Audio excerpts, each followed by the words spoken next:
Thank you for tuning into the back page. This is episode 9 on November 30th of 2023. I'm your host, Collin Crisp. And I'm Carter Sims, and it's been a minute since we were in here with our last podcast, but since we've been gone, a lot has happened in the sports world. The 49ers were bad and are now good again. Joe Burrow is recovered and now is hurt again and out for the rest of the season. We've seen the start of college basketball season with some pretty good upsets and some pretty good Thanksgiving tournaments last week. And most recently, we witnessed Ohio State fall to Michigan last weekend, which has been, I think, the main topic of talk in Columbus this past week. So I want to kind of get into, let's just go through all our conference championships that we have in the Power 5 this upcoming weekend, kind of preview each one, and then we'll kind of finish off with Ohio State at the end here. So which game do we want to talk about first? Well, I personally cannot help but find a Pac-12 After Dark game appetizing. We're having one on Friday night, and I think out of all the games, the conference championship-wise, it's the only one that's a guaranteed win-and-you're-in scenario for the college football playoff. And if you don't know, it'll be number 5 Oregon, number 3 Washington. If number 5 Oregon beats Washington, they'll definitely take their spot in the whole thing. So no matter what, it's whoever wins this game's in. And I don't think I've ever had, just from like a spread perspective, a more intriguing matchup for me. Because when they played halfway through the season, they played in week 6 or 7, and Oregon was a 3-point underdog, and then they lost by 3.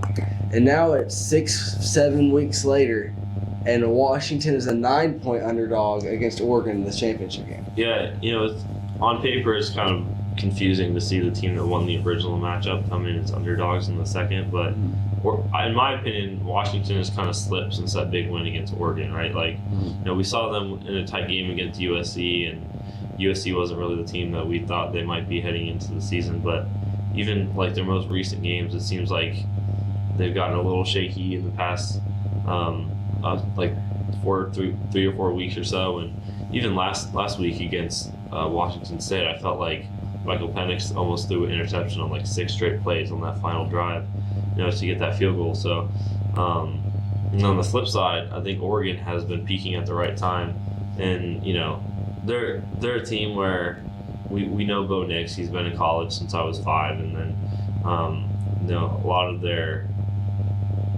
hanging their hat on their offense a lot, but that defense looked really physical against a pretty good Oregon State team last week. So I'm going to take an Oregon in this one. I think Oregon's going to be in the last 14 playoff, which is ironic since they were in the first 14 playoff. I agree with essentially everything he said. From Oregon just looking incredible right now. If we rewind way back, whenever we were first looking at the college football season going forward, that Oregon was one of my teams that I thought was underrated in the original rankings, and they were my Pac-12 favorite then. And I mean, even I, who thought that they were a national championship caliber team at the beginning of the year, did not expect their defense to be as good as they have been. I expected Bo Nix and that offense to really explode, have great receivers and even better running backs, but that defense, it was physical, and I already knew that, but it's Dan Lanning in this, that even better than I could have predicted. And between Washington having a bottom 10 pass defense and Oregon having one of the best ones in the country, and this is definitely going to be a passing-oriented game with Michael Penix and Bo Nix being at the helm, I just don't see how going into this game, especially after the Oregon State performance compared to that Washington State performance on Washington's end, how you could sit here and be like, I don't know, Washington looks like the team to pick. It just seems like they've really slid. Oregon used that loss to better themselves so much, and Washington feels like that was there when they peaked, was to get that win. Our noon conference championship game Saturday will be between number 18 Oklahoma State and number 7 Texas. And frankly, I find this astounding Oklahoma State's in this thing at all. With them losing 45-3 to UCF and having a major loss to South Alabama earlier in the year, if you would have told me Mike Gundy was going to get this team to the Big 12 championship game, especially going into the season when their entire team was fleeced through the portal, I just wouldn't have believed you. It looked like such an outlier of a shot. And the only thing they had going in their case was they had a really easy schedule, and they didn't really even utilize it that well, because the only games they won were the ones they weren't supposed to. But I guess that's the way to do it, as they are here. They have a chance to win the Big 12. What do you think of the matchup? I definitely think most people, including myself, would take Texas in this one. Totally. Like, I look at this matchup and I'm like, what advantage does Oklahoma State have? Because if you're going to pick an upset, you have to sit there and look at it and be like, well, where can this team outperform the other one to get the edge and keep it? And I just don't know where that'd be. Texas, without their star quarterback, has still had a significantly better offense than Oklahoma State has. And when it comes to matchup-wise, Oklahoma State has the 115th defense in the country, which is not going to cut it against a team that's been offensively efficient as Texas. And their defense, their offense at Oklahoma State, it hasn't really dropped the jaws yet either. It hasn't been bad, but Texas's defense is going to have to shut that down. And that's really what's been the hottest part of Texas's team going into this game. I want Oklahoma State to win for something we're going to talk about once we're going to talk about conference championship games when we get to the Bucks, but I'm just not sure how they do it. Yeah. In the heart of the South, if you live anywhere down there, you know that Alabama, Auburn, and Georgia, Florida, and Alabama, Tennessee are all like the big regular season rivalries people talk about. But if you've ever lived on the border of Alabama, Tennessee, and Georgia, and you've been down there for an SEC championship game between Alabama and Georgia, I don't think sports press ever gets more intense than when these two teams play each other in the SEC championship game. And this year may be one of the more talent-filled matchups between the two, as Alabama's only losses to number 7 Texas really early in the year. They had a really rocky start, but that offense looks completely different than it did at the beginning of the year. And Georgia has continued to look dominant after 3 years of just being the pinnacle of football. I think I'm a little torn on this one because I've kind of gone back and forth in my mind about what team I really see coming out of this one, because I don't think Alabama. I'll say this for both teams. I don't think Georgia is as good as they've been in the last 2 years, and obviously I don't think Alabama is as good as they've been in the last 5 years. But I don't know that necessarily means that one is at a certain disadvantage just because they're not as good as they were previous years. Right? I'm trying to look at this like in a vacuum of just this year, but I can't help but feel like Georgia is more human than they've been at any point in recent times. And I don't think Jalen Milroe has been great for Alabama, just like as an overall quarterback. I don't know that he's, top 3, top 4, top 5 in the country. But part of me feels like Alabama might find a way to win this game. And I know that this is coming off of a game against Auburn that was really close where, you'd think, oh, it's Alabama, then they're, ranked in what were they at the time? 8? Mm-hmm. Yeah, they're ranked number 8 at the time. This should be a pretty convincing win. But I feel like you have to throw all that out with the Iron Bowl. And part of me I have this feeling that Alabama might find a way to win this game. And I'm really anxious about them winning this game too. I'm going to root for Georgia in this one, but as me looking at it,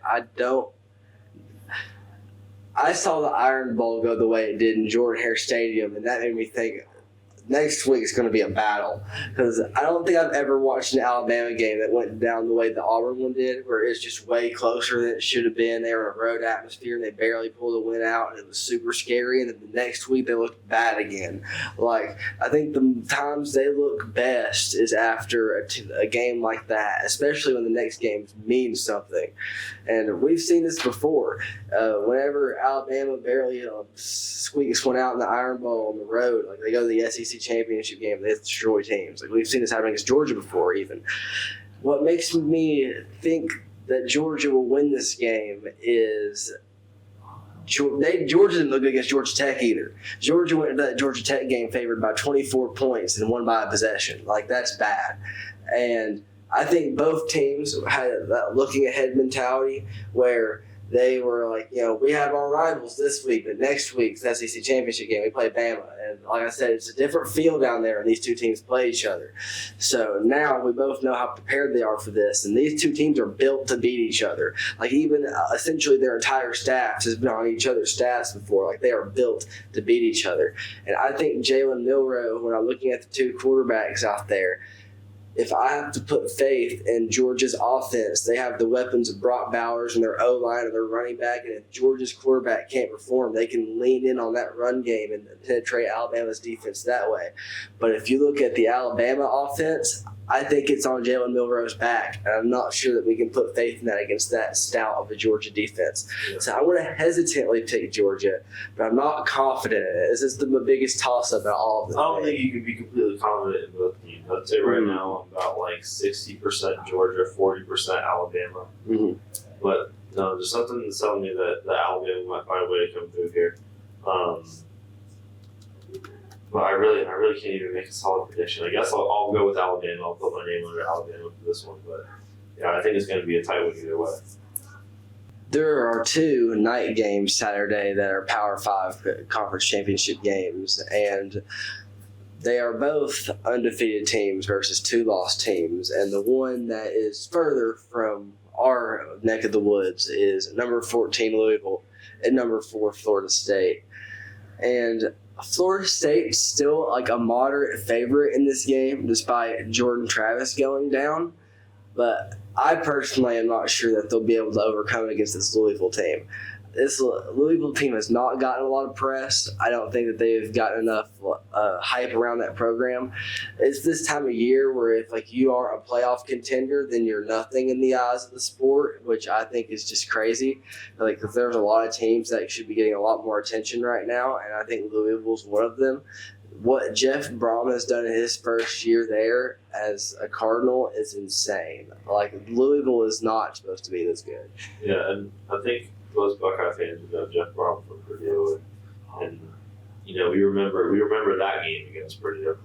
I don't even have to say what year it is. We know what that game was, but yeah, I think you hinted at it earlier that Jordan Travis injury was really gruesome just to watch the replay. I didn't see it live, and then they came in and Alex like, "Hey, did you see that injury?" I was like, "No." He was like, "Watch this," and so I watched it about 7:30 in the morning, so that was a great way to start the Monday off. But yeah, I think that's a huge loss for them. And I'm not confident in Florida State going into this one. We've seen that kind of be up and down in the ACC. We talked about all year how the ACC was kind of like the Wild West on the East Coast of college football, and I think Louisville, kind of in the fashion of the conference this year, Louisville pulls off an upset and beats Florida State in this one. I agree 100%. The other nighttime conference championship game of relevance is the one for the Big Ten. It'll be at number 16 Iowa versus number 2 Michigan. What do you think about this one going into it, Carter? I mean, Iowa, thanks for playing, man. I just the parity in the Big Ten is lacking so much between the West and the Eastern divisions that I really just don't think that any team coming out of the West would really compete against either of the top 3 teams in the East right now. And Iowa was the one who just kind of stumbled into the championship. It feels like there was kind of that tight pack for a little bit, and somehow, like via punting or something, Iowa's in the Big Ten championship right now. And we just watched Michigan, beat Ohio State for the 3rd straight time. Blake Corum's beast. I think Ohio State did a good job of containing him, but you can only do so much and hold that horse for so long. I think Michigan wins this one in pretty convincing fashion. I agree 100% inconveniently. I think Iowa's offensive ineptitude is immense. It is one of the worst offenses ever. And then I think pairing that with a really, really solid Michigan secondary, that's just a recipe for disaster for the Hawkeyes. I don't even think that Michigan's going to look that good in this game. I don't think they're going to escape here scoring 35. But, we're going to get to the end of this game, and I don't know that Iowa can score a touchdown on Michigan. Like, I don't think I've ever been more confident going into a game thinking if Michigan scores a touchdown, they win. Yeah, I think like certain championship games, both teams are pretty good, but one's better than the other, and then sometimes it's just a stink fest. And thinking about this game, I can't even compare it to another college football game, but I think of the Patriots and Rams Super Bowl for some reason. I don't know why, but like that was such just a slow and sloppy game with low scoring. I think Rob Gronkowski had a touchdown on that one. That might have been the only touchdown of the day for New England. Like something like that, where the better team's going to win. It's not going to look pretty, but by the end you're going to be like, yeah, that makes sense. Yes, 100%. I couldn't have said it better myself. All right, so I want to just real quick to kind of end this off. I want to go through. We have our top 6 that just came out on Tuesday. Mm-hmm. So number 1 is Georgia. Number 2 is Michigan. Number 3 is Washington. Number 4 is Florida State. Number 5 is Oregon. Number 6 is Ohio State. And then we got 7 Texas and 8 Alabama. Mm-hmm. Give me your just vision of how this weekend goes and the top 4 that we get come Sunday morning.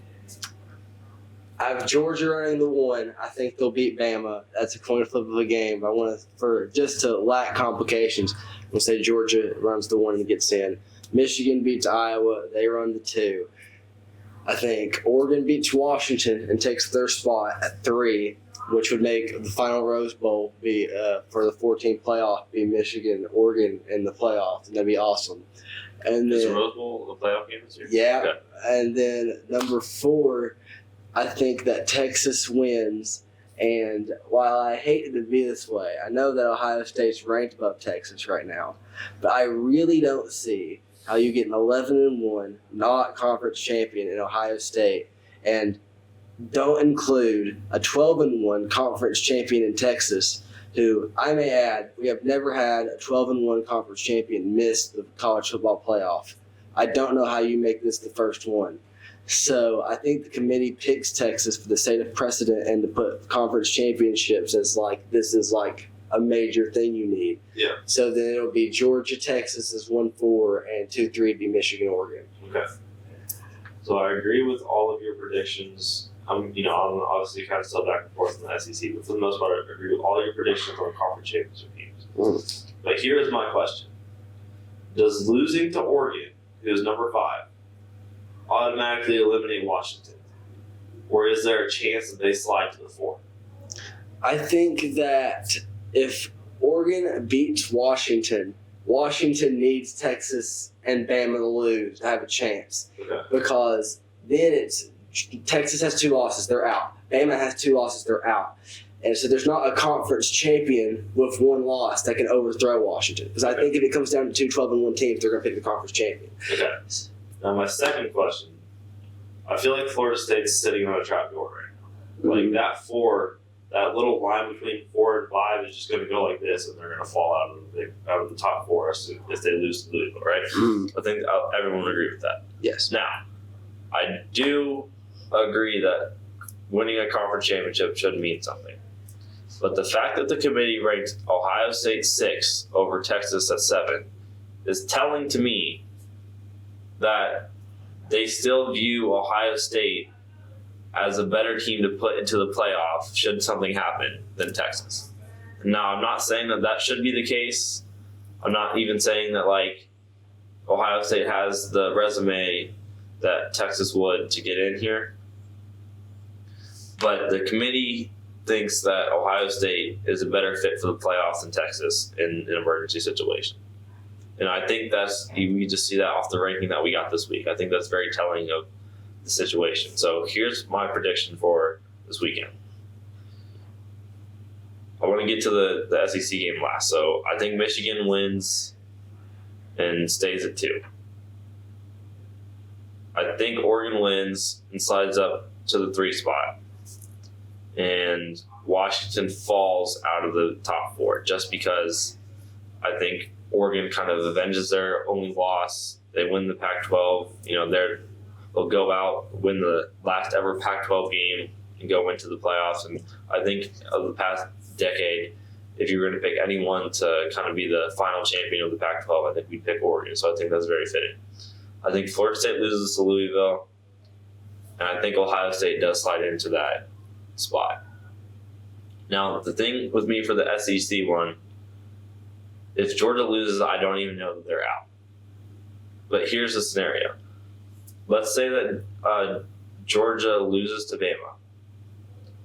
Does Michigan slide to the 1, and then we have the game in the semifinal? So Ohio State plays Michigan in back-to-back games. Or does Alabama beating Georgia knock Georgia out of the playoff?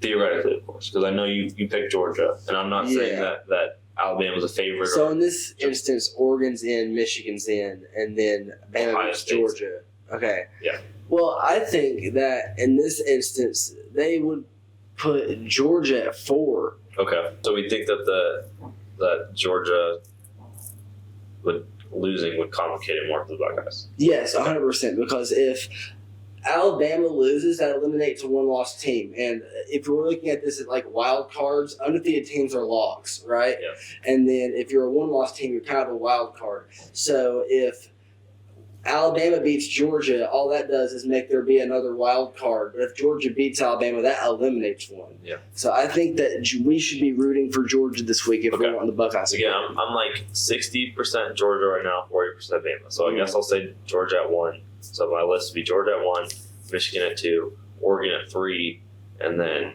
Ohio State at 4. Now, I was kind of hoping like a few weeks ago that we'd have a scenario where the final 4 teams in the college football playoff are the original 4 teams in the college football playoff. So that means Alabama would come out of the SEC, Florida State would win out and be in via their conference championship. Oregon would win the Pac-12 and Ohio State would win the Pac-10, or not the Pac-10, the Big Ten. So it would have been kind of theatrical to see that, but I do think we're going to get a good mix of every team up, really, other than Texas, has been in the college football playoff before. So we're kind of getting the top of the last decade in this era of college football in the last year of it, which I think is kind of cool. I want to shift to some basketball now. The NBA is in full swing, so we're just going to kind of go through and talk about what's going on in the association. So the Orlando Magic, let me check the standings right now. But they have been, I think, kind of one of the surprise teams, the surprise young teams of the NBA season. No one really saw them as a title contender, but we knew they had a young core and were a promising team. They're currently second in the East right now, above the Milwaukee Bucks and the Philadelphia 76ers. Are the Magic legit? Is this a good team that we could see making noise in the playoffs? I think they can make noise in the playoff. They've won their last 8, so they were definitely really hot. And that defense is legit. That defense is so good.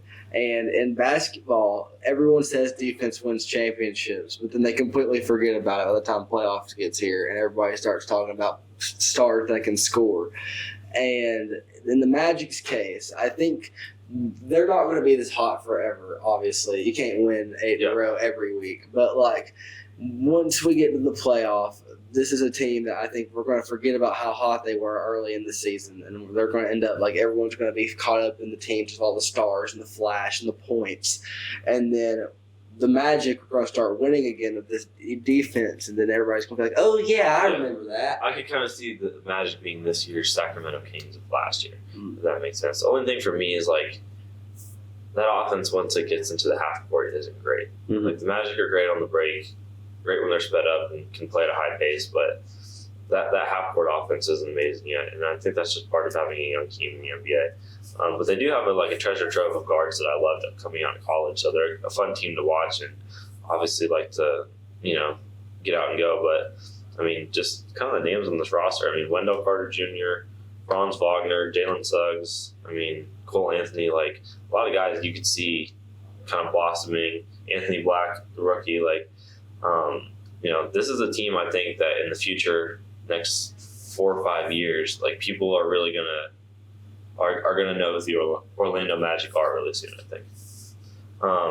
Another good team that I think a lot of people saw being good coming in the season, I don't know if they saw them being this good, is Oklahoma City Thunder. Now, for me, I think Chet Holmgren right now is front runner for Rookie of the Year. You have Wemby as your Rookie of the Year. So Yes. let's debate about this. You Okay. go first. Okay, so I get team success. Okay, I'll give you that. Chet's team is doing much better than the Spurs are. But that being said, that's not Wemby's fault at all. He is the most explosive scorer on that team by a substantial margin. And I think out of all the rookies in the league right now, he is the most explosive scorer. He's the better rebounder, which is to be expected with his size, but he is, and that's just an asset to that team. He's the best rebounder on the Spurs in terms of right now. And then on top of that, he's been a great defender at the rim. I wouldn't want any center of mine on the rim against Wemby at all, and that says something because he's not even the center. So between the defense he provides the Spurs, which is essentially all they have, and the points and the rebounds and the ball control he can get, I think that he has been the best rookie so far. Yeah. You mentioned team success at the beginning of this, and that's what I'm going to go to. I definitely the Spurs suck, in my opinion. They're just not a good basketball team. I like a lot of their players. I think they're going to be a team that's good in the future. I think they have the pieces to really build a good core here, but this just isn't the year that they're going to go. And I don't even see them as a playing team right now, I'm going to be honest. So I think Chet does have the team success, but I think Chet's success is more sustainable than Wemby because I think when you put so much on a rookie in a year where you're not going to compete, there's a point where okay, how bad do we need Victor Wembanyama to be playing these last 20 games when we've been out of the playoffs since Christmas? And, obviously with the new rules and, having to play a certain amount of games to win awards, that's, going to come into play. I just think that the Oklahoma City Thunder are going to be good all year.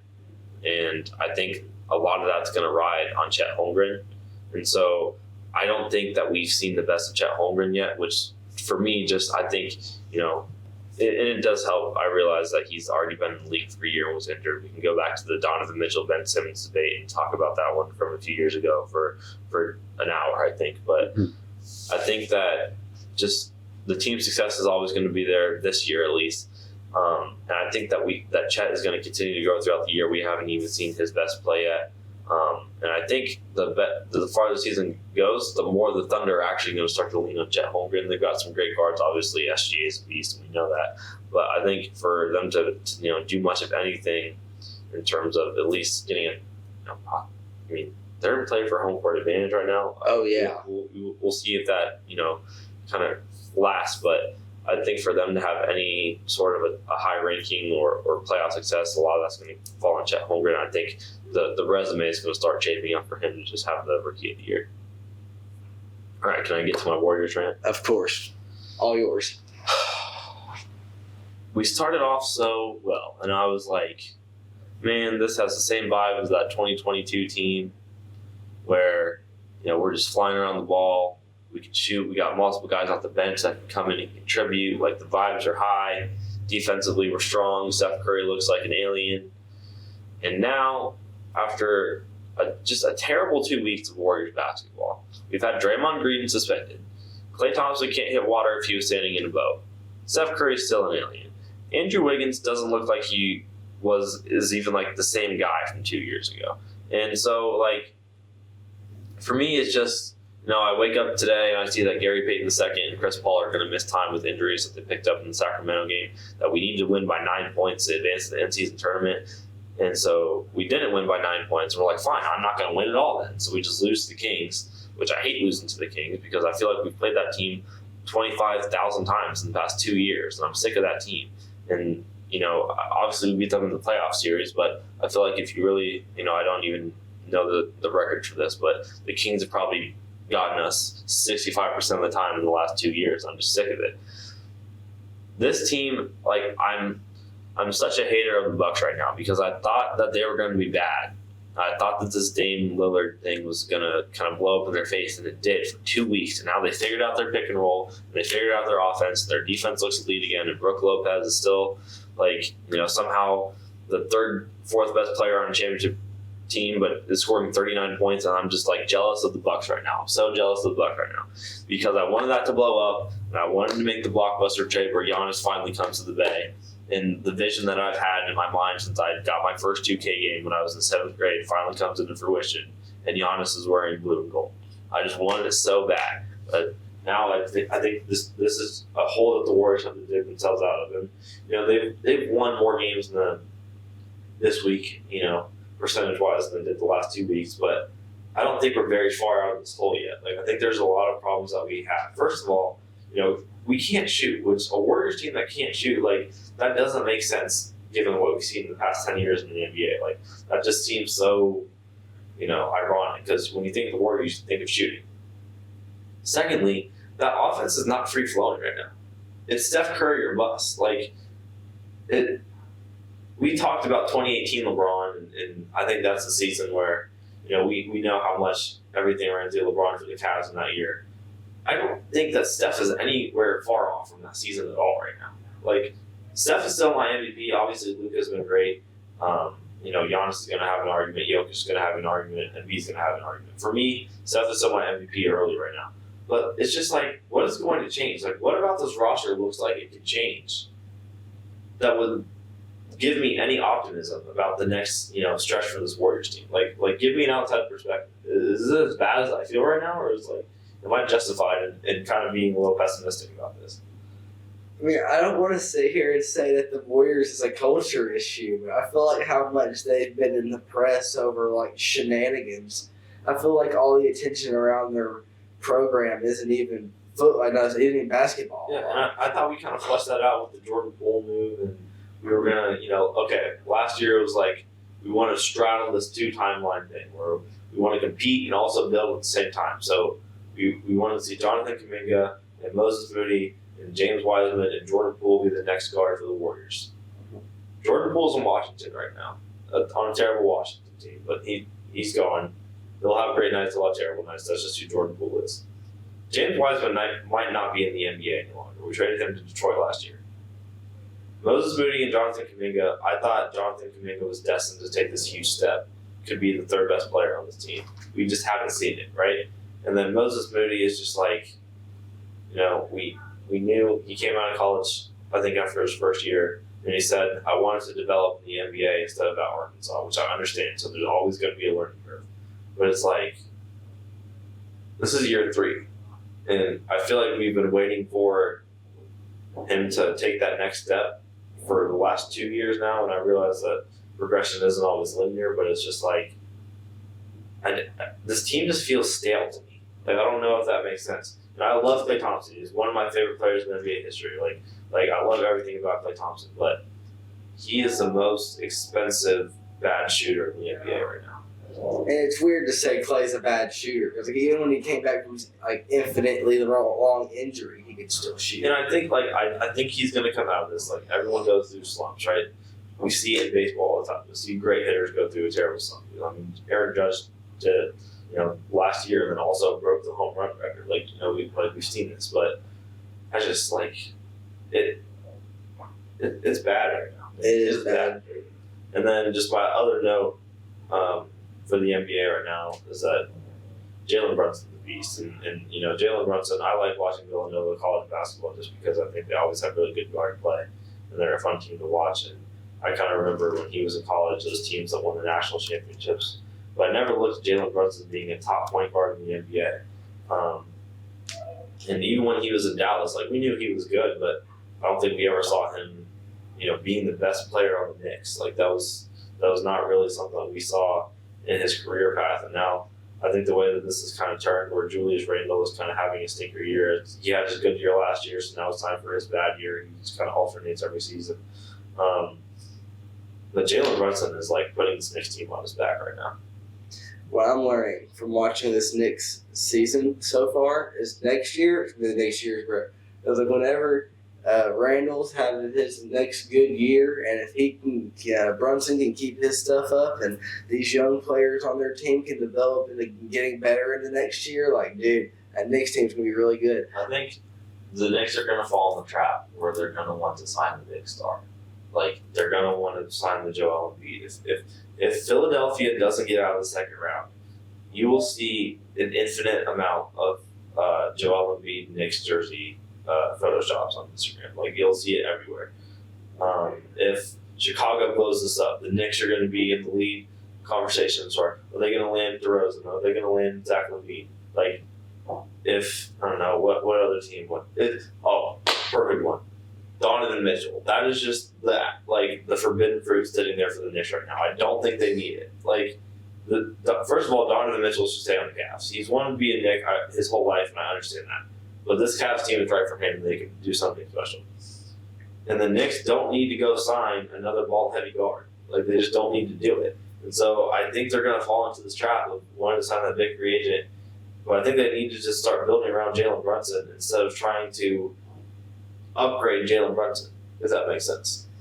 I totally agree, and it's one of those situations that makes me happy the Knicks hate Atlanta, because I just know I was sitting here watching this really sad Atlanta team of mine, and I'm like, they're going to blow it up any day now. And honestly, they probably should already. Can you imagine Trae Young in the Knicks jersey? And it hurts, dude. It hurts, and I've thought about it, and I've seen the Photoshop, and I'm like, no. Imagine his first game back in Atlanta. They have the tribute video, all his great passes and shots of the last 7 years or so. Game comes out in the last 2 minutes. We get to the last possession. The Knicks are up by 2.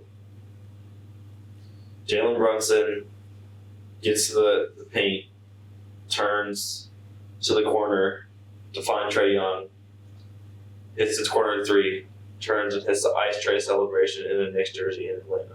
Like imagine the absolute cinema that would be. But no, I don't think it's going to happen. I do think the Hawks need to blow it up. We can talk about that next time. But yes. I don't think New York's a destination. But yeah, I think a point of all this is the Knicks need to appreciate Jalen Brunson for Jalen Brunson, because he's in the past 2 weeks been one of the hottest players in the NBA, and we've seen him get better and better every single year his entire career. So I just threw that in there. So our final segment for today.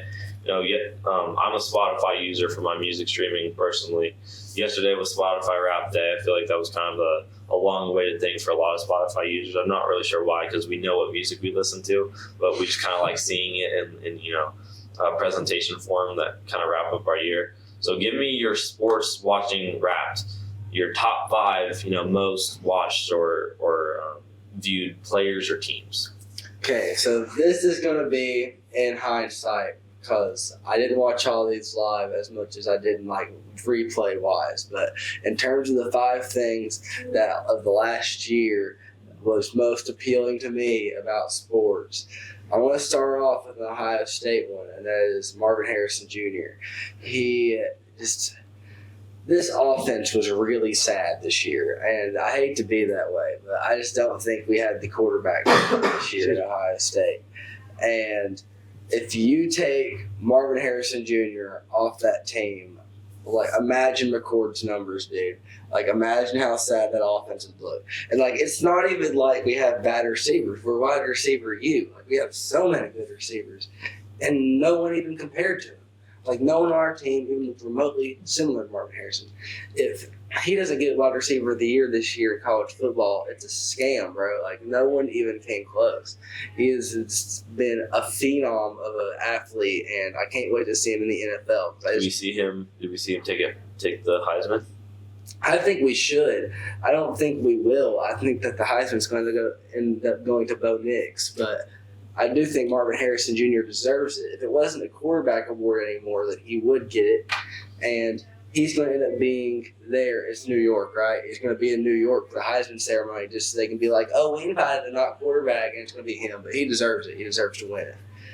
My second one I'm going to throw out there, I'm going to go back to baseball, and I'm going to say my Braves baseball team. And while we didn't have the playoff success I was hoping for, regular season Braves baseball is the happiest I've been about one of my professional sports teams in a really long time. If you're going through my sports teams, besides the Blue Jackets, which is an eternal pit of misery, the Atlanta teams are my teams in pro sports.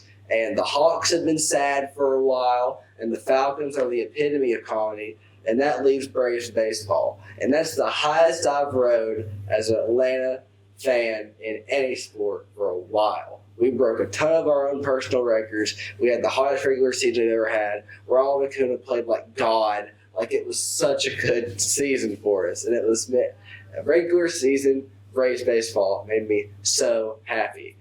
Postseason baseball, I converted the Texas Rangers after the Braves lost.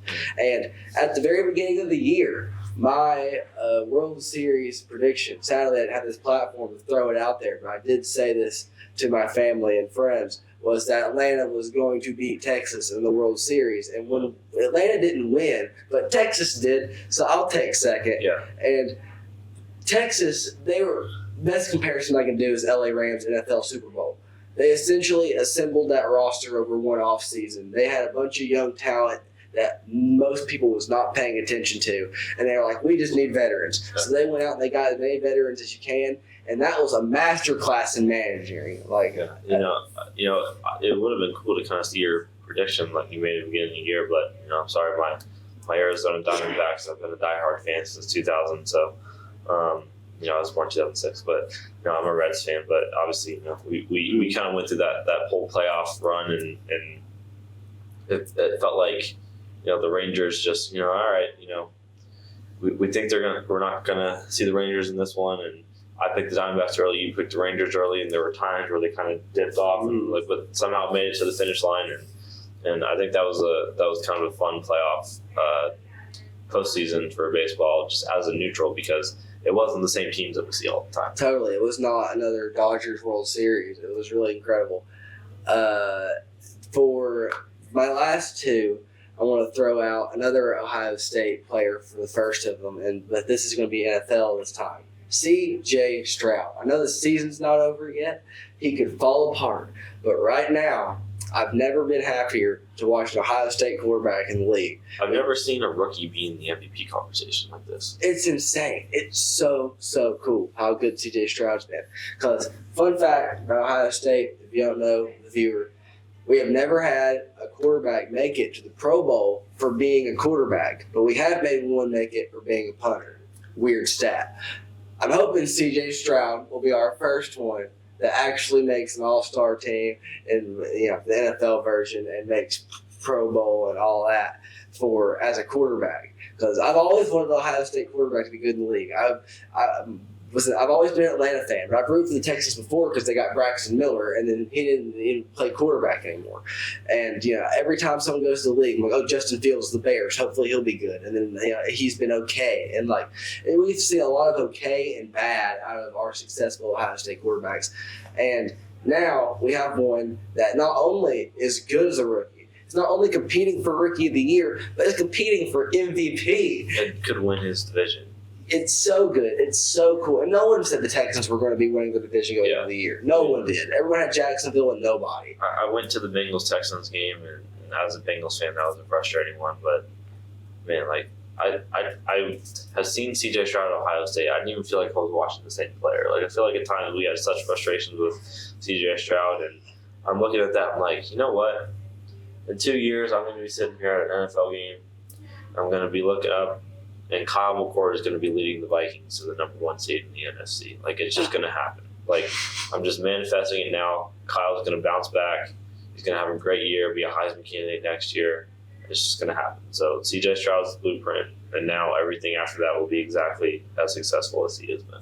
I hope you're exactly right. And also, just a note with C.J. Stroud, Spotify Wraps for this year, right? For my sports Wrapped, I want to say since the ball dropped in the Georgia game on January 1st, I'm going to count it. Did we win that game? No. But C.J. Stroud is a dog. I was worried when the clock struck midnight and we immediately shanked the worst field goal I've ever seen. 2023 might be a rough one, guys. Yeah, for real. That's exactly what I'm saying. Sitting there in my basement with all three of my baby siblings huddled around the TV, just praying for that field goal to go in. Most pitiful miss I've ever seen. Yeah, I was in my spot on the couch that's been reserved for me for the past 17 years, and I was watching that game, and I was like, immediately no. I can already tell it's going to be a bad one. Like New Year, same meat, man. It's going to be a rough one. Facts. I'm looking forward to 24 after that one. And then end off my sports wrap, I'm going to do this one for the memes, and it's simply Iowa football. This season of Iowa football is hysterical, and I think it's so funny, so I just want to talk about it. They have the worst offense in college football, and it's not even close. They have an average of 240 yards per game. For reference, when Florida fired their last head coach for having an inept offense, he had 303 yards per game. So 240 is really bad. The next worst team out of the 133 FBS teams is sitting at around 280. So that just shows how bad Iowa's offense is. It's pitiful. Their leading receiver has only played in half of the games this year. Yes, their leading receiver in yards only played the first half of the season. It is really bad. The most wins a team that had the least yards per game out of all 133 teams in the FBS has ever gotten before Iowa football was 4. 4-8 is the best we've ever seen the worst offense do in college football. And I may add, these are usually group of 5 teams, not a Power 5 team like Iowa. That's about to play in their conference championship. Exactly. They're playing in the Big Ten Conference Championship game. They got double-digit wins. No matter what happens, they are 10-2, and this team can't get a first down. I may add, if there was a award that was like best underrated player award, it would be Tory Taylor. That is Iowa's punter, if you don't know. Yeah. He should be the MVP of the Big Ten. That is how good he is. Like, if there was a Big Ten MVP, it should go to Iowa's punter, because he is the reason this team wins games. That defense is top 5 in the country. Imagine giving literally an offense with any skill at all, like even just like the number 60 offense in the country to Iowa, and they're literally a playoff contender. Especially if that punter, who could be at his own 20 and get you inside the 5 still. Tory Taylor's going to end up being one of the best punters we've ever seen in the league if he ends up panning out the way he is now. And every week I tune into the Iowa game because I'm a sicko and I love watching a 13-9 football game that's directed by defensive special teams. And I get to sit there and how's Iowa going to do it this week? How are they going to do it? They're going to be down. They're going to be losing by 4. There's going to be about 10 approximate points on the board. The over-under in this game is going to be 22.5. I know the under is going to hit. How are they going to win this game by 3? It's insane. It's so crazy what they've done. Yeah. For mine, I think I have this in probably order of most watched and most consumed. Might be a little off, but for number 1, I have my Columbus Crew. We're lucky enough to have season tickets. I watch all the away games on Apple. This playoff stretch has been really stressful. It's been a anxiety-filled time in my life this Crew season, but it's been kind of beautiful because the Crew brings in a new head coach or manager, as it's called in soccer. And I'm like, all right, this is going to be a rebuilding year. It's the first year of this project, right? We want to be possession-oriented, and it looked rough. The first match was rough, but to think that this season started in last February. And here we are. Tomorrow is December, and the Crew plays in the Eastern Conference Final against their bitter rival FC Cincinnati in another installment of the Hell is Real Derby. And that's the same season. Do you know how much has happened in my life since the season started? And we're about to watch them in basically the Final Four of the league. And they're a legitimate favorite to win the MLS Cup, and they can do it in their own stadium, at home. It's just so wild to me that this team has rebuilt in 1 year. Their rebuild has lasted 1 year, and they were rebuilding in March, and now they're contenders in November. It's been it's been crazy to watch. So I've definitely been locked into the Columbus Crew this year. My number 2 is Steph Curry, my favorite athlete of all time. He's single-handedly is keeping the Golden State Warriors from being a G League team right now. I think he's the MVP. I thought he's the MVP of the last 3 years, so I'm not sure he'll win it this year. Maybe I'm just delusional, but just when that dude touches the basketball, you just have to watch. It's an event as soon as he's on the court. Number 3 is Joe Burrow's injury reports, not him playing, just the injury report. I feel like I've been scrolling my phone to see his status in games, and how he did in practice, and if his calf is ready and if his hand is healed, like more than I ever have any player in my entire life. So Joe Burrow's injury report is my number 3 most streamed. And then my number 4 is college basketball. Specifically in the last 10 minutes, I feel like I've watched more last 10-minute college basketball games than I ever have in my life in this past year. March Madness is typically like that, but even with starting this new season, obviously I'm going to watch every minute of Dayton basketball that I can. But outside of that, I've seen, especially we saw with the Maui tournament, we saw with the Battle for Atlantis, some really good games. So a lot of college basketball in the last 10 minutes. And then my number 5 is just Leo Messi. Historically, I'm kind of a Cristiano Ronaldo fan. He played for Manchester United and Real Madrid, which are my favorite clubs in Europe. But, Messi coming to the MLS has just been kind of a spectacle that I think a lot of people have been watching, whether they were MLS fans before that or just kind of neutrals and kind of getting into it now. And I'll admit, sometimes I'm hate watching. I was kind of preying on their downfall in the Leagues Cup and didn't want to see them win that, and they did. But like I said with Steph Curry, like when Leo Messi is on the pitch, like you just have to watch it. And so, I've definitely been part of that viewership that's going to be driving up the prices for all the future tickets and streaming for the MLS. So you're welcome for that. But yeah, that concludes my 2023 sports wrap for the year. And that also concludes our episode of Backpage. Thank you for tuning in, and hopefully we'll see you right before the college football playoffs, and we'll give our predictions and our previews for all that, and hopefully the Buckeyes make it. But you can find us on Spotify and YouTube.